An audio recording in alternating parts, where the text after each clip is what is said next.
now the latest on the wide world of tropics.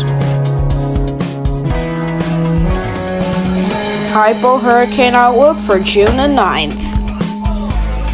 So we missed a day, but nothing much happened yesterday, other than the fact that Barbara intensified, and it intensified again, and is now a hurricane in the Eastern Pacific, the first one of the season.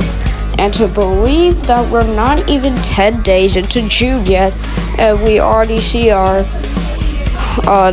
hurricane in the Eastern Pacific in early June.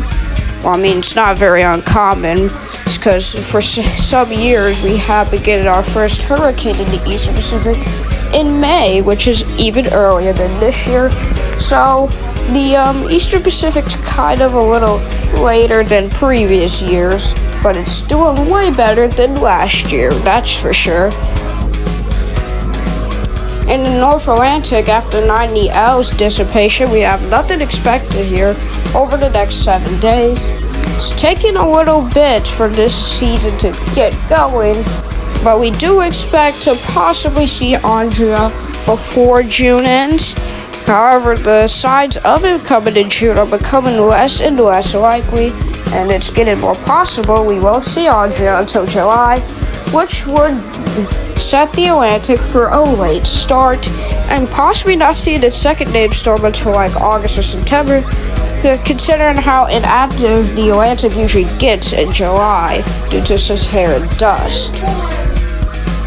So in the Eastern Pacific, we have Hurricane Barbara, which has become the first hurricane of the Eastern Pacific hurricane season, first hurricane of the 2025 Eastern Pacific hurricane season, to be exact on which season we're talking about.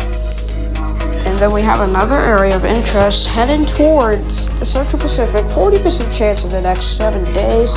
And then we have another area that's expected to basically be a repeat of Barbara with a 30% chance.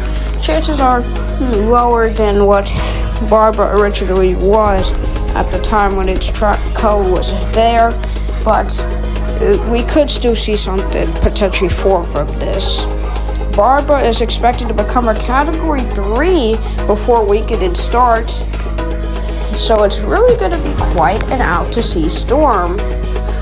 There is chances it could start weakening now, possibly a Category 2 peak, considering it's already getting closer and closer to major hurricane status as the days progress.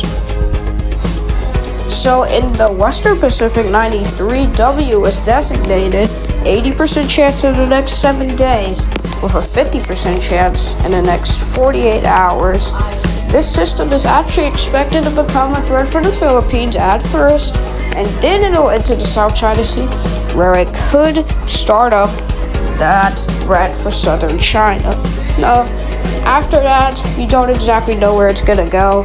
It's too far out to tell where it will go after that, though most models point out it to either go and way out in the Western Pacific towards Japan as an extra tropic cyclone, or just staying overland and dissipated. So it could be a quick landfall or a heavy landfall. Possibly, we probably would want a quick landfall, depending on how strong the system gets. If it becomes a major typhoon, then we would probably just want no landfall at all. So as we enter the least active basin so far this year, the North Indian Ocean, it only had one tropical storm this year so far, and everything else is just zero, as you can see on the bottom of the screen. No tropic cyclone formation expected during the next 7 days. I forgot to update the text here because we updated the text as you saw in the North Atlantic. I forgot to put it here, but I'll put it there tomorrow, because I'm apparently too lazy to just start over and fix that now. But North Indian Ocean remains relatively quiet. Shouldn't see much going on here until September. Possibly we might see something in July, but who knows. So in the Atlantic, the first name is Andrea. Eastern Pacific, after we got Barbara, we're waiting for Cosme, which could form soon. Central Pacific, we're waiting for Iona. and the first signs of it are occurring. Western Pacific's waiting for Nimbus, and the North Indian Ocean, we're waiting for the long awaited Indra. That's all for today's Hypo Hurricane Outlook. We'll be back tomorrow.